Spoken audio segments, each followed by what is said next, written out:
So hello everyone, welcome to our online learning platform SP lesson competitive exam. So बच्चों, हमारी series चल रही है सक्सेस बूस्टर सीरीज, जिसमें हम कंप्लीट कोर्स ऑफ फिजिक्स की बात करने वाले हैं। और आज का जो नया चैप्टर स्टार्ट होता है बच्चों, वो है इलेक्ट्रोमैग्नेटिक इंडक्शन। सो अगर आप इस चैनल पर नए हैं बच्चों, तो प्लीज़ लाइक, सब्सक्राइब और शेयर करें। सो स्टार्ट करते हैं बच्चों। पहला आता है मैग्नेटिक फ्लक्स। तो मैग्नेटिक फ्लक्स एक्चुअली में है क्या बच्चों? देखो, मैग्नेटिक फ्लक्स जो है वो है the total number of magnetic lines of passing through normally through an area placed in a magnetic field is equal to the magnetic flux link with area. So बच्चों, आपको पता है जैसे आप इलेक्ट्रिक फ्लक्स फाइंड आउट करते हो, उसी तरह से आपको मैग्नेटिक फ्लक्स फाइंड आउट करना है। तो यहाँ पे जो एरिया वेक्टर की डायरेक्शन लोगे बच्चों, वो कैसे लोगे आप? Perpendicular outside. जैसे आप इलेक्ट्रिक फील्ड में लेते थे बच्चों कि कोई भी एक सरफेस है ऐसे, ओके, उस पर जो बी वेक्टर की डायरेक्शन है बच्चों, वो कुछ इस तरह से है। और इसका जो एरिया वेक्टर है बच्चों, वो परपेंडिकुलर आउटवर्ड ऐसे आता है, डी ए वेक्टर। तो आपको जो एंगल लेना है वो ये वाला लेना है, एरिया वेक्टर और मैग्नेटिक फील्ड के बीच का एंगल लेना है। तो नेट फ्लक्स जो होगा बच्चों, वो किसके इक्वल आएगा? बी डॉट डी ए या बी ए कॉस थीटा। या आप फाई जब लिखोगे, magnetic flux phi magnetic which is equal to integration on close surface B dot G. जैसे आप इलेक्ट्रिक फील्ड में आप क्या लिखते थे? ई डॉट डी ए लिखते थे, या ई ए कोस थीटा लिखते थे। यहाँ पे बी ए कॉस थीटा लिखोगे बच्चों। बस इतना सा फर्क है, वहाँ पे इलेक्ट्रिक फील्ड था, यहाँ पे मैग्नेटिक फील्ड है। तो थीटा किस किस के बीच का एंगल है बच्चों? थीटा जो है वो एंगल है एरिया वेक्टर मतलब डी ए वेक्टर और बी के बीच का एंगल है बच्चों। अब इसकी तीन सिचुएशन हो सकती है बच्चों। या तो थीटा 0 हो, या थीटा 90 डिग्री हो, या थीटा 180 डिग्री हो। ओके, व्हेन थीटा 0 होगा बच्चों, कोस 0 मैक्सिमम होता है, तो फ्लक्स जो होगा मैक्सिमम आएगा, वो आएगा बी ए। कोस 90 0 होता है बच्चों, तो फ्लक्स भी 0 आएगा। कोस 180 -1 होता है, तो ये आएगा माइनस बी इंटू ए। ओके, फिर बात करते हैं बच्चों नेक्स्ट कि इसकी यूनिट एंड डायमेंशन क्या है। मैग्नेटिक फ्लक्स बच्चों scalar quantity B S, because ये दो वेक्टर का डॉट प्रोडक्ट है। तो इसका ऐसा यूनिट तो वेबर होता है बच्चों, जिसको टेस्ला इंटू मीटर स्क्वायर भी कहते हैं। और सी जी एस यूनिट होता है बच्चों मैक्सवेल, और गॉस इंटू सेंटीमीटर स्क्वायर भी लिख सकते हैं। एक वेबर जो होता है वो 10⁸ मैक्सवेल के इक्वल होता है बच्चों। ये आपको याद रखना है कि कई बार क्वेश्चन में सी जी एस यूनिट देके आपको एम के एस यूनिट में पूछ लेता है। अदर मात्रा अदर यूनिट्स भी हैं बच्चों, जैसे न्यूटन मीटर पर एम्पियर, जूल पर एम्पियर और वोल्ट इंटू कूलम पर एम्पियर। ओके, ये जूल पर एम्पियर, न्यूटन इंटू मीटर को आप जूल लिख सकते हो बच्चों, और जूल को क्या लिख सकते हो? Volt into coulomb. Because volt into coulomb कैसे आया बच्चों? V equals to W by Q होता है, तो W को आप क्या लिख सकते हो? वोल्ट इंटू चार्ज का यूनिट होता है कूलम। ओके, इस अदर यूनिट्स के बच्चों वोल्ट इंटू सेकेंड भी लिख सकते हैं अपन इसको, ओम इंटू कूलम भी लिख सकते हैं, हेनरी। ये हेनरी वाला जो है बच्चों, ये आगे आएगा, सेल्फ इंडक्शन म्यूचुअल इंडक्शन। तो ये इसकी सारी यूनिट्स हैं बच्चों। डायमेंशन फॉर्मूला होता है m1L2T-2 A-1। ये आप फाइंड आउट कर सकते हो। फिर आता है बच्चों फेराडेज लॉ। फेराडेज लॉ दो नियम दिए थे बच्चों फेराडे ने। तो पहला नियम क्या बोलता है कि whenever the number of magnetic field lines of, जिसको आप बोलते हो magnetic flux, passing through a circuit change an EMF is produce in the circuit is called induced EMF. जैसे फ्लक्स चेंज होगा बच्चों with respect to time in the circuit, तो उसमें क्या होगा? एक इंड्यूस्ड ईएमएफ प्रोड्यूस होगा, और उस इंड्यूस्ड ईएमएफ की वजह से एक इंड्यूस्ड करंट प्रोड्यूस होगी बच्चों। ठीक है, और वो इंड्यूस्ड ईएमएफ कब तक प्रोड्यूस रहेगा? जब तक कि चेंज इन मैग्नेटिक फ्लक्स होता रहेगा या कटिंग ऑफ फ्लक्स होता रहेगा। सेकंड लॉ क्या बोलता है बच्चों? सेकंड लॉ बोलता है कि induced EMF is given by the change of magnetic flux link with the circuit. तो ई इक्वल टू क्या होता है एक्चुअली में? D phi by D t होता है। ये माइनस साइन तो एक्चुअली लेंज लॉ से आया है बच्चों। ये इंड्यूस ईएमएफ की डायरेक्शन को शो करता है। ये बताता है कि इंड्यूस ईएमएफ जो होता है वो चेंज इन फ्लक्स का अपोजिशन करता है या अपोज करता है उसको। ओके, तो अदर फॉर्मूला और क्या हो सकता है बच्चों? अगर एन टर्म्स हो तो ये वाला फॉर्मूला बन जाएगा E equal to minus N D phi by D T. Okay, या E equals to minus N, phi को क्या लिख सकते हैं बच्चों? डी फाइव को phi two minus phi one over delta T. ये भी लिख सकते हैं। अगर चेंज बड़ा हो तो आप डेल्टा फाइव और डेल्टा टी कर सकते हो, और चेंज अगर स्मॉल हो तो D phi by D T कर सकते हो। तो ई किसके इक्वल आ जाएगा बच्चों? Minus N. अगर एरिया कांस्टेंट हो लेकिन मैग्नेटिक फील्ड चेंज हो रहा हो, तो आप लिखोगे B two minus B one cos theta divided by delta T. Okay, लेकिन अगर थीटा भी चेंज हो रहा हो, मैग्नेटिक फील्ड भी कांस्टेंट हो, तो ई इक्वल्स हो जाएगा माइनस एन बी ए, बी को भी कॉमन ले लोगे, अंदर क्या चेंज हो जाएगा, cos theta 2 minus cos theta 1 divided by delta T. तो ये कुछ फॉर्मूले जो इससे बन सकते हैं, आपको याद करने की जरूरत नहीं है, आपको केवल ये एक दिमाग में रखना है, E equals to minus N d phi by D t. लेकिन अगर आपको मैग्नीट्यूड पूछे बच्चों, तो आपको ये माइनस साइन नहीं लेना है आंसर में, ये मैग्नीट्यूड क्या हो जाएगा, N d phi by D t. Actually ये जो फेराडे लॉ होता है वो केवल मैग्नीट्यूड देता है, डायरेक्शन जो है इंड्यूस ईएमएफ या इंड्यूस करंट की वो मिलती है आपको लेंज लॉ से। ओके, इसी तरह से आप अब आपके पास इंड्यूस ईएमएफ आ गया तो आप सारी चीज़ें निकाल सकते हो। जैसे आपको निकालना है इंड्यूस करंट, तो I equals to E by R put करोगे, ई की वैल्यू पुट कर दोगे, आपके पास सारा आंसर आ जाएगा। जैसे आपको इंड्यूस चार्ज निकालना है, तो डी क्यू किसके इक्वल होता है बच्चों, आई डी टी के, आई की वैल्यू यहाँ से पुट कर दोगे, ये आपके पास आंसर आ जाएगा। ओके, इस तरह से आप इंड्यूस पावर निकालना चाहते हो, तो पावर क्या होती है बच्चों, ई स्क्वायर बाई आर होती है, ई की वैल्यू पुट कर दोगे, आपके पास आंसर आ जाएगा। तो मेनली क्या चीज़ है, induce EMF is the main thing. तो इंड्यूस चार्ज होता है, इस टाइम इंडिपेंडेंट होता है बच्चों, ये भी याद रखना है आपको, टाइम पर डिपेंड नहीं करता इंड्यूस। ओके, और जबकि इंड्यूस पावर जो होती है वो टाइम और रेजिस्टेंस दोनों पर डिपेंड करती है।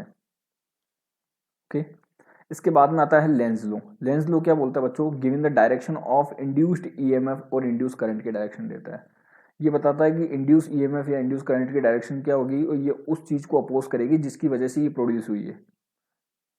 एक्चुअली में लेंज लॉ क्या बोलता है कि इंड्यूस ईएमएफ या इंड्यूस करंट की जो डायरेक्शन होती है उस चीज को अपोज करती है या उस कॉज को अपोज करती है जिसकी वजह से ये प्रोड्यूस हुई है। ये कंजर्वेशन ऑफ एनर्जी पर बेस्ड है बच्चों, ये कई बार पूछा गया नीट में, यहाँ ध्यान रखना बच्चों, आपको ये पॉइंट नहीं भूलना है। ओके, अब ये किस तरह से अपोज करती है बच्चों, इसको 4 एग्जांपल लेके अपन इजीली समझ सकते हैं। जैसे ये ऑब्जर्वर है बच्चों, और ये मैग्नेट, ये इसको यहाँ से देख रहा है, और ये जो सर्कुलर रिंग है ये रेस्ट में है, और एक मैग्नेट जिसका नॉर्थ पोल इस तरफ है, वी वेलोसिटी से इधर आ रहा है। तो डायरेक्शन ऑफ इंड्यूस करंट आपको बताना है कितना होगा, ये 4 चीजें अपन देखेंगे बच्चों। तो अगर ये नॉर्थ पोल इस तरफ आएगा बच्चों, तो ये इस चीज को अपोज करने के लिए, ये इसके पास ना आए, ये इसको रिपेल करेगा, तो इसको अपोज करने के लिए इसका ये फेस नॉर्थ पोल बन जाएगा, और नॉर्थ पोल बन जाएगा तो बच्चों फिर करंट ऐसे आएगी, ऐसे। ठीक है, मतलब एंटी क्लॉकवाइज डायरेक्शन में करंट, जब नॉर्थ पोल इसकी तरफ जा रहा होगा तो ये खुद नॉर्थ पोल बन जाएगा, मतलब इसको पास नहीं आने देगा। तो डायरेक्शन ऑफ इंड्यूस करंट कौन सी हो जाएगी बच्चों, एंटी क्लॉकवाइज डायरेक्शन। तो behaviour of the face of the coil कौन सी, किस तरह बिहेव करेगा बच्चों, नॉर्थ पोल की तरह। तो नॉर्थ पोल और नॉर्थ पोल के बीच में क्या होगा बच्चों, रिपल्सन होगा। Okay, magnetic field link with the coil and its progress as view from left, cross हो रहा है बच्चों और इंक्रीज हो दिख रहा है आपको। अगर यहाँ पे लेफ्ट साइड में अगर आप ऑब्जर्वर देखोगे, तो बच्चों देखो ये आपके पास ये कॉइल है, और इसका ये नॉर्थ है, तो इसका मतलब डायरेक्शन कौन सी आ रही है बच्चों, ये एंटी क्लॉकवाइज आ रही है। एंटी क्लॉकवाइज आ रही है, इसका मतलब जो मैग्नेटिक फील्ड होगा बच्चों वो बाहर की तरफ आएगा। तो magnetic field linked with the coil and its progress as viewed from left, left से देखोगे तो आपको क्रॉस इंक्रीज होता हुआ दिखेगा बच्चों।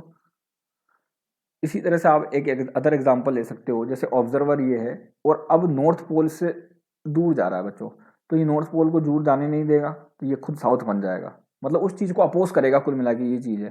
तो ये नॉर्थ पोल को दूर नहीं जाने देगा, ये साउथ पोल बन जाएगा बच्चों। ओके, साउथ पोल बन जाएगा तो करंट कौन सी डायरेक्शन में आ जाएगी, क्लॉकवाइज डायरेक्शन में आ जाएगी, ये क्लॉकवाइज डायरेक्शन में करंट आ गई। ओके, और जब क्लॉकवाइज डायरेक्शन में ये आ गई करंट, तो behaviour of face of the pole किसकी तरह, कोयल का फेस किस तरह बिहेव करेगा, साउथ पोल की तरह। और साउथ और नॉर्थ में क्या होता है बच्चों, अट्रैक्शन होता है। ओके, और इसमें जब देखोगे आप, तो ये साउथ पोल है, करंट कौन सी डायरेक्शन में जा रही है, क्लॉकवाइज डायरेक्शन में, मतलब क्रॉस है, बट वो डिक्रीज हो रहा है with respect to time. Okay, ये लेफ्ट साइड आपका ऑब्जर्वर है, आप इसको यहां से देख रहे हो। फिर आप देखोगे बच्चों साउथ पोल इसकी तरफ जा रहा हो, तो साउथ पोल इसकी तरफ जाएगा तो ये खुद भी साउथ पोल बन जाएगा, बिकॉज इस चीज को अपोज करना चाहता है ये। तो साउथ बन जाएगा, तो आप देखोगे फिर करंट कौन सी डायरेक्शन में आ जाएगी बच्चों, क्लॉकवाइज डायरेक्शन में आ जाएगी। देखो ये साउथ पोल देखोगे आप ऐसे, तो ये करंट कौन सी डायरेक्शन में आ जाएगी बच्चों, क्लॉकवाइज डायरेक्शन में। तो behaviour of face of the coil south pole की तरह बिहेव करेगा। तो साउथ में क्या होगा बच्चों, रिपल्सन होगा। तो magnetic field linked with the coil and its progress as view from left, तो डॉट दिखेगा बच्चों और वो इंक्रीज होता हुआ दिखेगा। ओके, इसी तरह से अगर आप देखोगे साउथ पोल को अगर आप इससे दूर ले जाओगे बच्चों तो ये नॉर्थ पोल बन जाएगा, बिकॉज ये इसको अपोज करेगा जाने के लिए दूर। तो एंटी क्लॉकवाइज डायरेक्शन में करंट आएगी जब नॉर्थ आएगा बच्चों, आप बना के भी देख सकते हो, ये यूं है और ये यूं है, तो ये करंट ऐसे और यूं जाएगी, तो ये एंटी क्लॉकवाइज डायरेक्शन आ जाएगी। तो behaviour of face of the coil north pole की तरह बिहेव करेगा, नॉर्थ में और साउथ में हमेशा अट्रैक्शन होता है, और डॉट जो होता होगा बच्चों वो डिक्रीज होता हुआ दिखाई देगा आपको। ओके, फिर आते हैं इसके ऊपर बेस्ड कुछ क्वेश्चन, जैसे आया है कि a coil consist of 200 turns, मतलब नंबर ऑफ टर्न्स कितने गिवन आपको 200, तो ये number of turns which is equal to 200। Wire having a total resistance 2 ohm, तो इसका मतलब रेजिस्टेंस दे रखा है आपको 2 ohm. Each turns square side जो दे रखा है, इसकी साइड दे रखी है आपको 18 centimetre. Uniform magnetic field directed perpendicular to the plane of the coil is turned on if the field changes from 0 to, मतलब डेल्टा बी कितना दे रखा है आपको B2 minus B1 which is equal to 0.5 minus 0 which is equal to 0.5 tesla. Time कितना दे रखा है बच्चों आपको 0.8 second. Okay, what is the magnitude of induce EMF and induce current in the coil while field is changing, तो बच्चों directly formula use कर सकते हो आप। तो इंड्यूस करंट निकालने के लिए सबसे पहले आपको इंड्यूस ईएमएफ चाहिए, तो इंड्यूस ईएमएफ किसके इक्वल आएगा बच्चों, N D phi by D T, या एक फॉर्मूला और बताया था N A delta B over delta T. Okay, number of turns दे रखे हैं आपको 200 इंटू एरिया दे रखा बच्चों, ये कौन सा स्क्वायर है, स्क्वायर का एरिया क्या होता है साइड का स्क्वायर, मतलब 18 into 10 to the power minus 2 का स्क्वायर। डेल्टा बी आपको गिवन है 0.5 और डेल्टा टी गिवन है आपको 0.8। ओके, तो इसको आप सॉल्व करोगे बच्चों, ये अप्रोक्सीमेटली आ जाएगा 4.02 वोल्ट। ओके, तो करंट किसमें I equal to E by R होता है बच्चों, ये आ जाएगा 4.02 अप्रोक्स डिवाइडेड बाई 2, रेजिस्टेंस आपको 2 गिवन है, तो ये अप्रोक्सीमेटली 2 एम्पियर के इक्वल आ जाएगी करंट। फिर चलते हैं बच्चों नेक्स्ट ऑप्शन में, the magnetic flux passing through a metal ring varies with time 5b equal to 380 cube minus BT square, जहाँ ए और बी कॉन्स्टेंट है बच्चों जिनकी वैल्यू आपको गिवन है, रेजिस्टेंस दे रखा 3 ohm, determine the maximum current induce the time interval from t equal to 0 to t equal to 2 second. Okay, सबसे पहले करंट निकालने के लिए चाहिए बच्चों आपको इंड्यूस्ड ईएमएफ, तो इंड्यूस्ड ईएमएफ किसके इक्वल आएगा बच्चों d5/dt के। ओके, d5/dt निकालोगे तो कैसे निकालोगे बच्चों, 3, ये कितना हो जाएगा बच्चों 380 स्क्वायर माइनस 2BT। ओके, अच्छा फिर आपको अगर करंट निकालनी है तो बच्चों I equal to E by R कर दोगे, 3 multiplied by 380 square minus 2BT divided by 3, ये 3 से 3 कैंसिल आउट हो जाएगा, तो आपके पास करंट कितना आ गया 380 स्क्वायर माइनस 2BT। अच्छा, करंट के मैक्सिमम होने के लिए क्या कंडीशन होनी चाहिए, 4 मैक्सिमम करंट, मैक्सिमम करंट की एक सिचुएशन होती है बच्चों, वो होती है di/dt which is equal to 0। तो इसका वापस डिफ्रेंशिएशन करोगे कितना आएगा 680 minus 2b which is equal to 0, तो t किसके इक्वल आ जाएगा बच्चों 2b divided by 6a which is equal to b by 3a। Okay, अब इस करंट वाली इक्वेशन में t की जगह आप क्या पुट करोगे b बाई 3a, तो क्या रिजल्ट आएगा देखो I equal to 3 into A into T square, मतलब b square divided by 9a square, फिर माइनस लगाओगे फिर क्या है बच्चों 2BT, तो 2 इंटू बी इंटू टी की जगह क्या पुट कर दिया b बाई 3a। तो I किसके इक्वल आ जाएगा बच्चों, यहाँ सोल्व कर लेते हैं, तो I किसके इक्वल आ जाएगा 3ab square divided by 9a square multiplied by 2b square divided by 3a। तो ये एक a से a कैंसिल आउट हो जाएगा बच्चों, ये 3 से 9 3 बाई कैंसिल आउट हो जाएगा, तो I किसके इक्वल आ जाएगा b square upon 3a minus 2b square upon 3a, तो ये कितना बच जाएगा बच्चों, b square divided by 3a। Okay, so b की वैल्यू गिवन है आपको 6, तो ये हो जाएगा 36, और ये नीचे कितना हो जाएगा बच्चों, 3 इंटू 2 6 हो जाएगा। तो आपके पास करंट कितनी आ जाएगी, maximum current I equals to 6 ampere. Okay, चलते हैं बच्चों नेक्स्ट क्वेश्चन पे। A circular loop is placed in a magnetic field B equals to 2t. Find the direction of induced current produced in the loop. तो induced current बच्चों यहाँ पे पहले क्या है, क्रॉस है, तो इंड्यूस करंट की डायरेक्शन क्या होगी, इस क्रॉस को कम करेगी। क्रॉस को कम करेगी इसका मतलब किसको इंक्रीज करेगी, डॉट को, और डॉट को इंक्रीज करने के लिए करंट कौन सी डायरेक्शन में होनी चाहिए बच्चों, एंटी क्लॉकवाइज डायरेक्शन में। ये हो गया डायरेक्टली आंसर। इसी तरह से देखोगे बच्चों, इसमें भी आपको इंड्यूस करंट की डायरेक्शन बतानी है स्क्वायर में। तो स्क्वायर में देखो बच्चों, पहले यहाँ पे इस वायर की वजह से मैग्नेटिक फील्ड देखो, तो यहाँ पे आ रहा है क्रॉस, ये वायर में करंट ऐसे है, तो इसकी यहाँ पे क्रॉस आएगा, यहाँ पे डॉट आएगा बच्चों। ओके, तो डॉट को डिक्रीज करने के लिए क्रॉस बढ़ाना पड़ेगा, और क्रॉस बढ़ाने का एक ही तरीका है बच्चों, करंट कौन सी डायरेक्शन में आनी चाहिए, क्लॉकवाइज डायरेक्शन में। ओके, तो क्लॉकवाइज डायरेक्शन में करंट आ जाएगी ऐसे। फिर चलते हैं बच्चों नेक्स्ट क्वेश्चन।